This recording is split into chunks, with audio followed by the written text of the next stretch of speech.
नमस्कार, दैनिक मावळमध्ये आपल्या सगळ्यांचं स्वागत आहे। मी विशाल कुंभार। मावळ तालुक्यामध्ये स्थानिक स्वराज्य संस्थांच्या निवडणुकांच्या पहिल्या टप्प्यातील ज्या निवडणुका जाहीर झाल्या होत्या, नगर परिषद आणि नगरपंचायती यांच्या निवडणुकाची रणधुमाळी सुरू झालेली आपल्याला दिसते। मावळ तालुक्यामध्ये लोणावळा नगर परिषद, तळेगाव दाभाडे नगर परिषद आणि वडगाव नगरपंचायत या तीन ठिकाणी निवडणुका होत आहेत।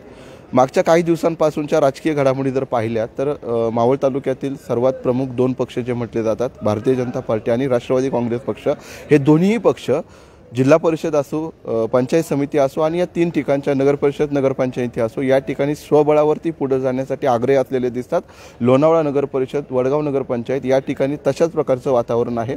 तळेगाव दाभाडे शहरामध्ये मात्र एक समिती पुढे येऊन त्या माध्यमातून निवडणूक लढवली जाऊ शकते का, अशा पद्धतीच्या पर्यायाची चाचपणी होताना दिसते। मात्र अद्याप कुठल्याही प्रकारची अधिकृत घोषणा झालेली नाही।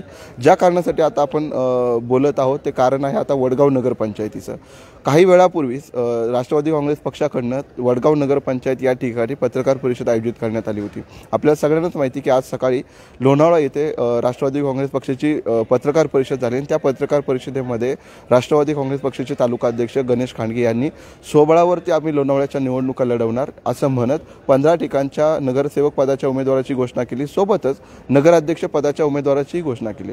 तोच पॅटर्न वडगाव मावळ शहरामध्ये राबवला जाईल अशी अपेक्षा होती, कारण त्या अनुषंगानेच पत्रकार परिषदेचं आयोजन